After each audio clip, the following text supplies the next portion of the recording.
سورۃ العنکبوت کی آیت نمبر 33۔ الحمدللہ وکفی وسلام علی عبادہ الذین اصطفی، خصوصاً علی سید الرسل وخاتم الانبیاء وعلی آلہ واصحابہ الاتقیاء۔ اما بعد فاعوذ باللہ من الشیطان الرجیم، بسم اللہ الرحمن الرحیم۔ ولما ان جاءت رسلنا لوطا سیء بهم وضاق بهم ذرعا وقالوا لا تخف ولا تحزن إنا منجوك وأهلك إلا امرأتك كانت من الغابرين إنا منزلون على أهل هذه القرية رجزا من السماء بما كانوا يفسقون ولقد تركنا منها آية بينة لقوم يعقلون۔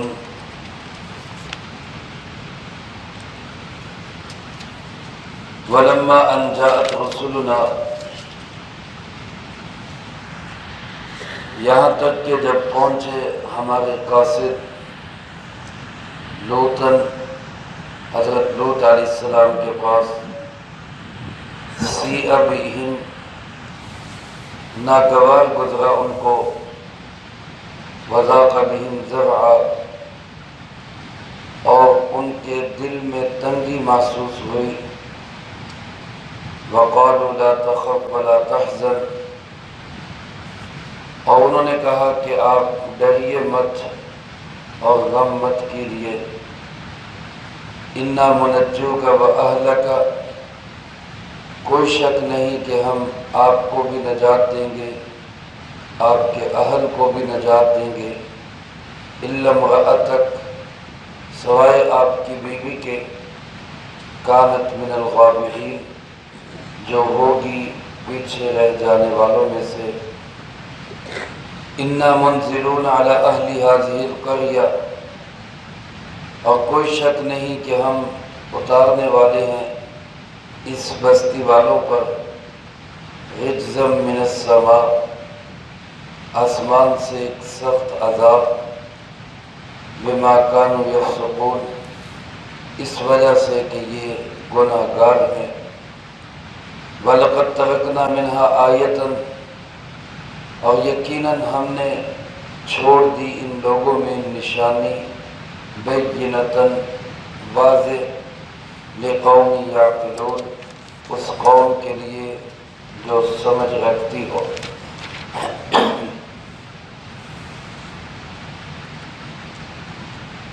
حضرت سیدنا لوط علی نبینا وعلیہ الصلاۃ والسلام، جو ابراہیم علیہ السلام کے بھتیجے ہیں، بابل عراق کے علاقے سے شام کی طرف ہجرت کرتے ہوئے دوران سفر اللہ پاک نے ان کو نبوت بھی عطا کی اور ان کی تشکیل کی اردن کے مشرقی علاقے میں۔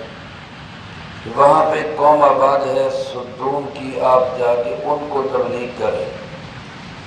قوم عقیدے کے لحاظ سے بھی بگڑی ہوئی تھی، اخلاق کے لحاظ سے بھی انتہائی گری ہوئی حرکتیں کرنے والی قوم تھی۔ حضرت لوط علیہ السلام نے ہر چند جا کر عقیدے کے اعتبار سے، اعمال کے اعتبار سے، اخلاق کے اعتبار سے، معاملات کے اعتبار سے، اخلاقیات اور معاشرت کے اعتبار سے اس قوم پر محنت کی، لیکن وہ ذرا سے بھی ٹس سے مس نہ ہوئے۔ بالخصوص ان کی جو برائی تھی وہ اغلام بازی، ہم جنس پرستی، مردوں سے شہوت پوری کرنا، یہ ایک انتہائی بے حیائی کا کام، جس کے موجد بھی یہی تھے۔ ابتدا بھی انہوں نے کی، سب سے پہلے پوری انسانیت میں اس کام کو شروع کرنے والے یہی قوم صدوم کے لوگ تھے۔ جب اللہ پاک نے حضرت لوط علیہ السلام کی دعا پر فرشتوں کو بھیجا تو فرشتے پہلے آئے حضرت ابراہیم علیہ السلام کے پاس، ان کو بیٹے کی خوشخبری دی، بیٹے کے بعد پوتے کی خوشخبری دی، گویا اس چیز کی بشارت تھی کہ ایک نئی قوم پیدا ہونے جا رہی ہے۔ اور دوسری طرف جب انہوں نے پوچھا کہ بھئی آئے کیسے ہو، کوئی بڑا مقصد بڑا مشن لگتا ہے جو اتنے سارے اکٹھے ہو کے آئے ہو، کیونکہ فرشتوں کی تعداد بعض نے 7 لکھی ہے اور بعض نے اس سے کم و بیش لکھی ہے، تو عذاب دینے کے لیے تو ایک فرشتہ بھی کافی، یہ جو 6-7 آئے ہیں یہ کوئی بڑا مشن لگتا ہے۔ تو پھر انہوں نے بتایا کہ ہم تو لوط علیہ السلام کے پاس جا رہے ہیں اور ان کی قوم کے لیے آرڈر لے کے آئے، ان کو تباہ و برباد کرنا ہے۔ حضرت ابراہیم علیہ السلام نے بھتیجے کے متعلق پوچھا تو فرشتوں نے کہا ان کی ٹینشن نہ لے، ان کو ہم بچا لیں، ان کو بھی ان کے ماننے والوں کو بھی کچھ نہیں ہوگا۔ پھر وہاں سے یہ فرشتے حضرت لوط علیہ السلام کے پاس پہنچے، اور اب اندازہ کرے اللہ کی قدرت کا کہ جب یہ فرشتے لوط علیہ السلام کے پاس آئے ہیں تو آئے بھی نوجوان اور خوبصورت بے ریش لڑکوں کی شکل کے اندر، یعنی اسی شکل میں جس شکل کو وہ قوم کے لوگ پسند کرتے تھے، خوبصورت لڑکے، امرد بے ریش لڑکے جن کی ان کو بڑی طلب اور بڑی چاہت تھی، اللہ نے اسی رنگ کے اندر عذاب بھی بھیجا۔ جب یہ فرشتے پہنچے حضرت لوط علیہ السلام کے پاس، اللہ کے نبی کا دروازہ کھٹکایا، حضرت لوط علیہ السلام نے بھی ان کو نہیں پہچانا یہ کون ہے،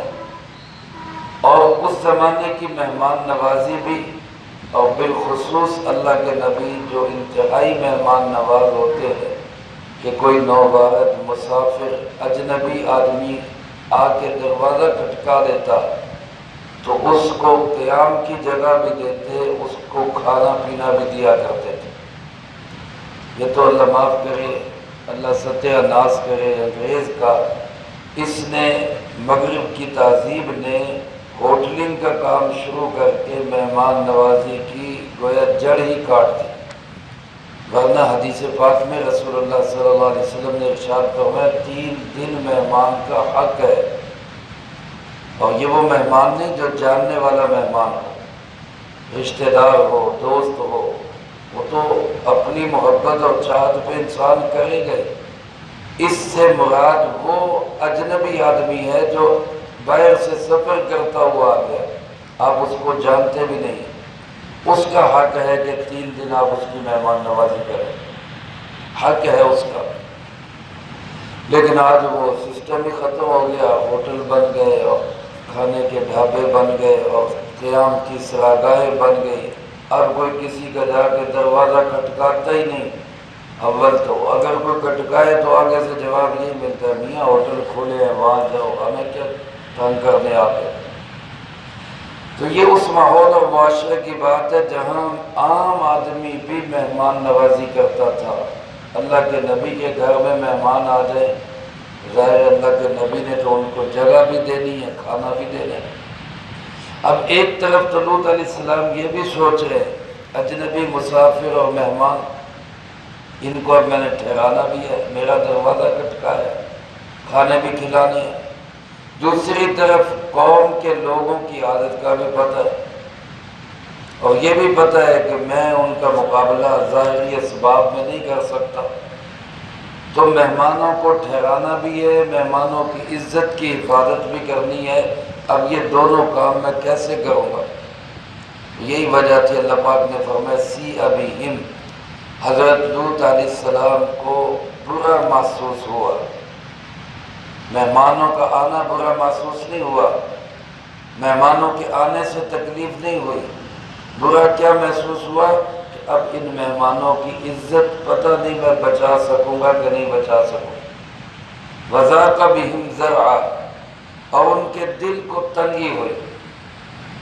دل میں تنگی محسوس ہوئی کہ اب کیا بنے گا، پریشان ہو گئے۔ صورتحال خراب ہو گئی، اگر ان مہمانوں کو میں کہتا ہوں کہیں اور چلے جاؤ تو میرا اخلاق اجازت نہیں دیتا، اور اگر میں ان کو ٹھہراتا ہوں تو میں ان کی عزتوں کو کیسے بچاؤں گا۔ خیر اللہ کے نبی نے اللہ کے بھروسے پہ دروازہ کھول دیا، مہمانوں کو ٹھہرنے کی جگہ دی، مہمان ٹھہر گئے، بات قوم تک بھی پہنچ گئی، لوگوں کی ان کی تو وارے نیاری ہو گئے، ان کو تو جو ہے وہ جیسے کہتے ہیں کہ خوشبو آ گئی کہ جناب یہاں مال آیا ہوا ہے۔ تو قوم کے لوگ چڑھ کے آگے اللہ کے نبی کے گھر پہ کہ جناب یہ جو مال ہے یہ ہمارے حوالے کا ہے، یہ ہمارا مال ہے۔ حضرت لوط علیہ السلام نے ان کی منت کی، سماجت کی، فریاد کی کہ خدا کا واسطہ ہے مجھے میرے مہمانوں میں رسوا نہ کرو، میرے مہمان ہیں، میں عزت دار آدمی ہوں، میں اپنے مہمانوں کو رسوا کرتا نہیں دیکھ سکتا، لہٰذا ان کو چھوڑ دو۔ یہاں تک آپ اندازہ کریں اللہ کے نبی نے پیشکش کی کہ ہؤلاء بناتی ہن اطہر لکم فلا تخزونی فی ضیفی، یہ میری بیٹیاں بیٹھی ہوئی ہیں، بے نکاحی ہیں، ان سے نکاح کرو، جو اپنے جذبات پورے کرنے ہیں نکاح کر کے حلال طریقے سے پورے کر لو، لیکن میرے مہمانوں میں مجھے رسوا نہ کرو۔ اب سوچ سکتے اللہ کے نبی کے دل میں اس وقت کیا گزر رہی ہو، کیسے چھرے چل رہے ہو کہ مہمانوں کی عزت کی خاطر ان کافروں، بے ایمانوں، ظالموں، بد اخلاقوں کو اپنی بیٹیاں بھی نکاح کے طور پہ دینے کے لیے تیار۔ بعض حضرات فرماتے اس سے مراد قوم کی بیٹیاں ہیں کہ یہ قوم کی بیٹیاں ہیں، ان سے نکاح کرو، لیکن بعض مفسرین نے لکھے خود لوط علیہ السلام نے اپنی بیٹیاں اس لحاظ سے ان کو کہہ دیا کہ بھئی شادیاں کر لو، نکاح کر لو ان سے، اور جائز اور حلال راستے سے اپنے جذبات پورے کر لو۔ وَلَا تُخْزُونِ فِي ضَيْفِي، میرے مہمانوں میں مجھے رسوا مت کرو، مجھے ذلیل مت کرو، میرے مہمان ہیں، میں کیا منہ دکھاؤں گا ان کو۔ تو پتہ نہیں کس کس انداز سے اللہ کے نبی نے منت کی، فریاد کی، سماجت کی۔ اب آپ یہ بھی ذہن میں رکھیں، اسی سے پتہ چلتا ہے کہ عالم الغیب صرف کون ہے؟ عالم الغیب صرف کون ہے؟ اللہ کی ذات، اللہ کا نبی ہے، کچھ لوگ سامنے کھڑے ہیں لیکن اللہ کے نبی کو پتہ نہیں چل رہا کہ یہ فرشتے ہیں یا لڑکے ہیں، اس لیے تو پریشان اللہ کا نبی،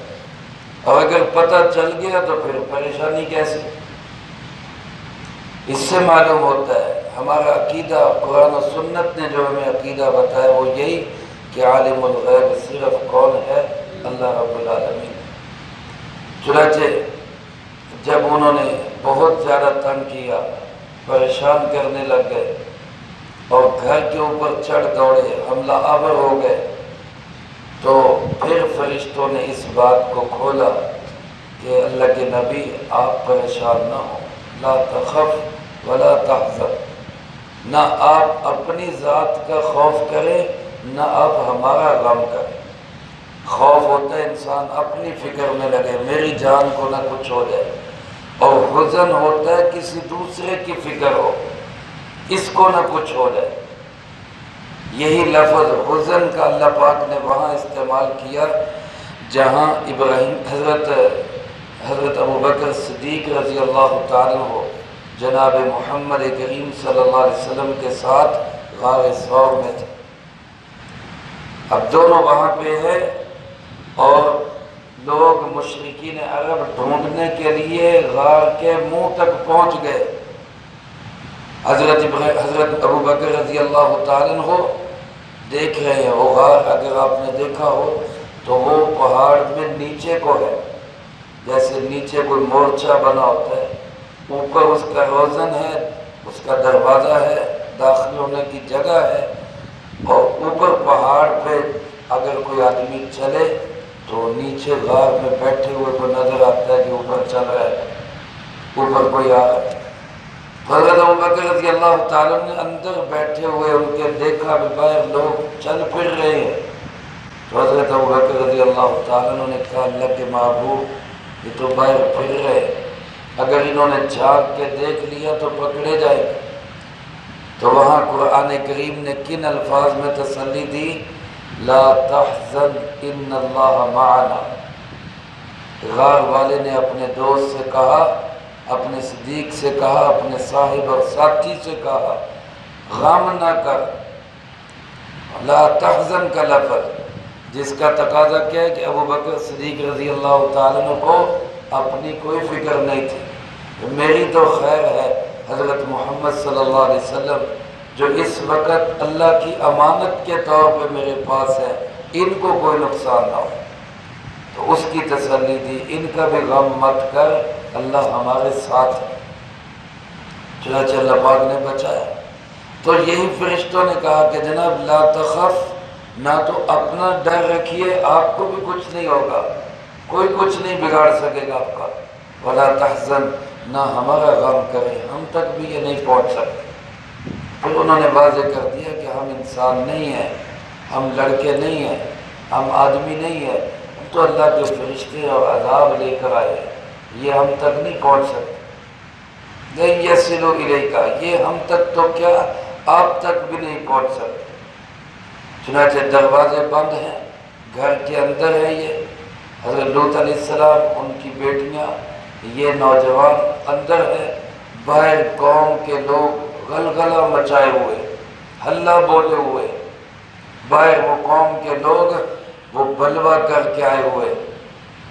پھر بلاخر ان میں سے شرارتی اور بدگماش اور بدترین لوگوں نے دیوار پھلانگنے کی کوشش کی۔ اللہ کا نبی تو پریشان ہو رہا تھا، لیکن اب حوصلہ تھا کہ کوئی مسئلہ نہیں۔ جب وہ دیوار پھلانگ کے اوپر چڑھے ہیں، اب نیچے اترنا تھا، اور جبرائیل علیہ السلام جو ان فرشتوں کے ساتھ تھے، فَطَمَسْنَا أَعْيُنَهُمْ فَذُوقُوا عَذَابِي وَنُذُرِ، اللہ فرماتے ہیں ہم نے ان کی آنکھیں ٹھپ کر دی، آنکھیں ٹھپ کر دی۔ جبرائیل علیہ السلام نے ایسے ایک دفعہ پر گھمایا، آنکھوں کی روشنی ختم ہو گئی، اندھے ہو گئے۔ اب دیوار پہ چڑھے تو نظر آ رہا تھا، اترے ہیں، اترنے سے پہلے آنکھیں اللہ نے بند کر دی۔ قادر مطلق کون ہے؟ اللہ ہے۔ ہماری آنکھوں کے اندر دیکھنے کی طاقت کس نے رکھی ہے؟ اللہ نے، اور جو طاقت دیکھنے کی رکھ سکتا ہے وہ نکال بھی سکتا ہے، وہ چھین بھی سکتا ہے۔ دیوار پہ چڑھے ہیں، بینا تھے، دیوار سے اتر رہے ہیں تو نابینا ہو چکے، اب ٹانگوں کٹوئیاں مار رہے ہیں اندھیرے میں، اور اندھے ہو کے ادھر ادھر ہاتھ مار رہے ہیں کہ اب کہاں جائے۔ ادھر اللہ کے فرشتوں نے اللہ کے نبی سے کہا فَأَسْرِ بِأَهْلِكَ بِقِطْعٍ مِّنَ اللَّيْلِ وَلَا يَلْتَفِتْ مِنْكُمْ أَحَدٌ، آپ رات کے وقت میں رات کا انتظار کریں، جب رات ہو جائے تو آپ اپنے ماننے والوں کو اور اپنے گھر والوں کو ساتھ لے کر نکل جائیں یہاں سے آپ نکلیں، کیونکہ جب تک اللہ کا نبی قوم کے اندر ہوتا ہے اللہ قوم پہ عذاب نہیں بھیجتا۔ اللہ پاک نے جناب نبی پاک صلی اللہ علیہ وسلم سے بھی دو وعدے کیے، فرمایا وَمَا كَانَ اللَّهُ لِيُعَذِّبَهُمْ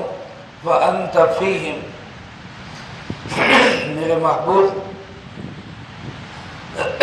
جب تک آپ قوم کے اندر موجود ہیں، مَا كَانَ اللَّهُ لِيُعَذِّبَهُمْ وَأَنْتَ فِيهِمْ، جب تک آپ ان لوگوں کے اندر موجود ہیں ہم ان لوگوں کو عذاب نہیں دیں گے۔ وَمَا كَانَ اللَّهُ مُعَذِّبَهُمْ وَهُمْ يَسْتَغْفِرُونَ، اور دوسرا وعدہ یہ کہ جب تک یہ استغفار کرتے رہیں گے پھر بھی ہم ان کو عذاب نہیں دیں گے۔ آج میرے دوستو عذاب سے بچنے کا، تکلیفوں اور پریشانیوں سے بچنے کا راستہ ایک ہی ہے، رسول اللہ صلی اللہ علیہ وسلم کی سنت اور تعلیم کو زندہ کیا جائے، آپ کی احادیث کو زندہ کیا جائے، اور دوسرا استغفار کیا جائے۔ جب آپ کی تعلیمات ہوں گی، احادیث ہوں گی، سنتیں ہوں گی، تو علماء نے لکھا ہے جہاں رسول اللہ صلی اللہ علیہ وسلم کی حدیث پڑھی جا رہی ہو تو یوں سمجھا جائے کہ گویا رسول اللہ صلی اللہ علیہ وسلم خود موجود ہے، آپ کی تعلیمات موجود ہے، آپ کی باتیں موجود ہیں، تو گویا آپ خود ہیں، اور استغفار بھی ہوگا تو اللہ پاک عذاب نہیں دے گا۔ اگر آج عذاب کی جتنی شکلیں، مہنگائی ہے، بے روزگاری ہے، بیماریاں ہیں، وبائیں ہیں، اور بے دین اور ظالم حکمران ہیں، یہ جتنی عذاب کی شکلیں ہیں، ان سے بچنے کا راستہ یہی ہے، استغفار کیا جائے، توبہ کی جائے، اور رسول اللہ صلی اللہ علیہ وسلم کی سنتوں کو زندگی میں لایا جائے۔ تو اللہ کے نبی سے کہا گیا، فرشتوں نے کہا کہ جی آپ راتوں رات نکلے یہاں سے، اپنے ماننے والوں کو لے کے نکلے، اپنے گھر والوں کو لے کے نکلے، اور پیچھے مڑ کے نہیں دیکھنا، پیچھے نہیں دیکھنا کیا ہوگا، آگے چلتے جانا ہے۔ چنانچہ ادھر اللہ کا نبی اس علاقے سے نکلا اپنے ساتھ بیٹیوں کو لے کر، چند ایک ماننے والے تھے ان کو لے کر، بیوی بھی پہلے ساتھ ہی چلی۔ ادھر ان میں سے آخری فرد اس قوم کے علاقے سے باہر نکلا ہے، ادھر جبرائیل علیہ السلام نے پورا زمین کا ٹکڑے اس کو زمین سے اکھاڑ لیا، پورا ٹکڑے خطے اکھاڑ لیا، 6 لاکھ کی پوری آبادی زمین سے اٹھا لیا جبرائیل علیہ السلام۔ اور اٹھائی کیسے؟ ایسے زور لگا کے نہیں اٹھائی، فرشتوں کو ساتھ لگا کے نہیں اٹھائی، بس ایک اکیلا جبرائیل ہی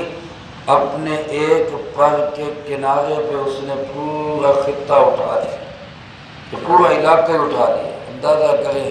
اللہ کے فرشتوں کی طاقت کا۔ جبرائیل جب یہ ایسے انہوں نے اٹھایا، جبرائیل علیہ السلام نے، کھڑاک ہوا، بہت بڑا کھڑاک ہوا، دھماکہ ہوا، تو حضرت لوط علیہ السلام کی جو بیوی تھی اس نے پیچھے مڑ کے دیکھا، کیا بنا قوم کا، اور جب پیچھے مڑ کے دیکھا تو وہ بھی پیچھے ہی رہ گئے۔ یہی فرشتوں نے کہا تھا اِلَّا امْرَأَتَكَ كَانَتْ مِنَ الْغَابِرِينَ، ہم آپ کو بھی نجات دیں گے، اِنَّا مُنَجُّوكَ، آپ کو کچھ نہیں ہوگا، وَأَهْلَكَ، آپ کے ماننے والوں کو، آپ کی بیٹیوں کو، ایمان والوں کو، ان کو بھی کچھ نہیں ہوگا سوائے آپ کی بیوی کے، وہ پیچھے رہ جائے کیونکہ وہ مومنہ نہیں ہے۔ اور جب اس کا ایمان نہیں تھا، جن کا ایمان تھا انہوں نے تو مڑ کے دیکھا ہی نہیں، ہمیں کیا ضرورت ہے، ہمیں تو نجات ملنی۔ جس کا ایمان نہیں تھا وہ ڈر گئی، اس نے دیکھا پتہ نہیں بچوں گی کہ مروں گی۔ جب اس کا ایمان ہی نہیں رہا، شک آ گیا، تو وہ بھی بے ایمانوں کے ساتھ تباہ و برباد ہو گئے۔ جبرائیل علیہ السلام اس پوری آبادی کو اٹھا کر آسمان کی بلندیوں تک لے گئے، اوپر لے جا کے الٹا کر کے، وہاں سے الٹا کے، کیونکہ انہوں نے بھی کام الٹے شروع کیے، فطرت کو مسخ کیا، غیر فطری راستے کو اختیار کیا، تو اللہ نے عذاب بھی یہ دیا کہ ان کو الٹا دیا، اور الٹا کے نیچے پٹخا، اوپر سے پتھروں کی بارش ہوئی، اور پتھر بھی ایسے تھے، اللہ پاک فرماتے ہیں مُصَوَّمَةً عِندَ رَبِّكَ، ہر پتھر کے اوپر نشان اور نام لکھا ہوا تھا کہ یہ پتھر کس کس کو جا کے لگا، اور وہ پتھر اسی کو جا کے لگا، اسی پہ جا کے فٹ ہوا۔ یہ ان پہ عذاب آیا، ایک عذاب تو زمین پہ پٹخ دیا گیا، اوپر سے پتھروں کی بارش اور زلزلہ، اور جہاں اس سے زمین کو نیچے پٹخا گیا، کہتے ہیں یہ اتنا زور سے گری ہے زمین کا یہ ٹکڑا زمین کے اوپر کہ وہاں گہرائی میں چلی گئی، اور وہاں نیچے سے پانی نکل آیا۔ آج بھی جس جگہ یہ قوم آباد تھی، جہاں ان پہ عذاب آیا ہے، وہاں ایک جھیل ہے، کہتے ہیں بعض حضرات بھی کہتے ہیں وہاں ایک جھیل ہے جو چھوٹا سا سمندر ہے جس کو ڈیڈ سی کہا جاتا ہے، بحر میت۔ اس کی آج بھی اس میں کہتے ہیں کہ اس کی کوالٹی یہ ہے کہ کوئی جاندار چیز اس میں زندہ نہیں رہتی، جو بھی جاتی ہے وہ مر جاتی ہے۔ حضرت مفتی شفیع صاحب رحمۃ اللہ علیہ نے یہ بات لکھی ہے۔ تو بہرحال اللہ پاک کی طرف سے یہ سخت ترین عذاب اس قوم پہ آیا جس نے فطرت کو مسخ کیا۔ اللہ فرماتے ہیں اِنَّا مُنذِرُونَ عَلَىٰ أَهْلِ هَٰذِهِ الْقَرْيَةِ، ہم اس بستی پر یہ عذاب نازل کر رہے ہیں، رجزا من السماء، آسمان سے یہ سخت ترین عذاب آ رہا ہے، لیکن یہ عذاب کیوں آ رہا ہے؟ بما کانوا یفسقون، اس لیے کہ یہ لوگ حد سے تجاوز کرتے ہیں۔ فسق کہتے ہیں حد سے بڑھ جانے کو۔ عام گناہ گار کرنا، گناہ گار یا عام گناہ کسی بندے سے ہو جائے وہ فاسق نہیں کہلاتا، فاسق وہ کہلاتا ہے جو حد سے تجاوز کر جاتا ہے۔ گناہ گار تو ہر بندہ ہے، اللہ ہمیں معاف فرمائے۔ کون بندہ ہے اللہ کے نبیوں اور صحابہ کے سوا، اہل بیت کے سوا جو معصوم اور پاک ہو؟ ہر ایک سے گناہ ہو جاتے ہیں، لیکن ایک عام گناہ ہوتا ہے، ایک اعلانیہ گناہ ہوتا ہے، دھڑلے کا گناہ ہوتا ہے، ایک وہ گناہ ہوتا ہے جس کو بندہ گناہ بھی نہیں سمجھتا، اس گناہ کو فسق کہا جاتا ہے۔ یہ گویا حد سے تجاوز کر گیا، یہ اس نے باؤنڈری کراس کر لی، حدود پھلانگ لی اس نے۔ اللہ فرماتے ہیں یہ قوم بھی حد سے تجاوز کر گئی تھی، اس لیے پھر ان پہ عذاب نازل ہو۔ اور فرمایا وَلَقَدْ تَرَكْنَا مِنْهَا آیَةً بَيِّنَةً، ہم نے اس کے علاقے کے اندر بولتی ہوئی نشانیاں چھوڑ دی۔ بینہ، ایسی نشانیاں جو خود چیخ چیخ کے بتا رہی ہیں کہ کبھی یہاں بھی کچھ لوگ آباد تھے، کبھی یہاں بھی لوگ بسا کرتے تھے۔ سورہ صافات میں اللہ پاک فرماتے ہیں مشرکین عرب کو کہ وَإِنَّكُمْ لَتَمُرُّونَ عَلَيْهِمْ مُصْبِحِينَ وَبِاللَّيْلِ، ان کے علاقوں میں تم کبھی صبح کو گزرتے ہو، کبھی شام کو گزرتے ہو، تمہارا سفر ہوتا ہے، تم آتے جاتے دیکھتے ہو۔ عرب کے لوگ جب شام اور یمن کی طرف سفر کرتے تو ان کھنڈرات پہ گزر کے جایا کرتے، ان علاقوں سے گزر کے جایا کرتے۔ اللہ فرماتے ہیں ایسے خالی پھرا نہ کرو، جا کے عبرت حاصل کیا کرو کہ جب یہ اللہ کی نافرمانی کر کے بچ نہیں سکے تو ہم اگر خدا نخواستہ اللہ کے مجرم بنیں گے، نافرمان بنیں گے، فاسق اور فاجر بنیں گے، اعلانیہ بغاوت کریں گے تو پھر ہم کیسے بچ سکیں گے؟ اس سے عبرت حاصل کیا کرو۔ لیکن اللہ فرماتے عبرت اس سے حاصل کون کرے گا؟ لِقَوْمٍ يَعْقِلُونَ، وہ لوگ عبرت حاصل کریں گے جن کے اندر کوئی عقل ہے، جن کی کھوپڑی میں دماغ ہے، اور جن کے بھوسا بھرا ہوا ہے، وہ ان چیزوں کو دیکھ کر بھی عبرت حاصل کرنے کی بجائے اس کو سیر و تفریح بنا لیں۔ یہاں تک قوم لوط کا تذکرہ تھا، آگے اللہ پاک نے مختصراً اور سابقہ قوموں کا ذکر کیا ہے، وہ انشاءاللہ اگلی فرصت میں آئے گا۔ اللہ پاک سے دعا ہے اللہ مجھے آپ کو سب کو قرآن کریم کے ان نشانات سے عبرت حاصل کرنے کی توفیق نصیب فرمائے، اور جو کہا سنا اس کو زندگی میں لا کے دوسروں تک پہنچانے کی توفیق عطا فرمائے۔ اللہم انت السلام و منک السلام، تبارک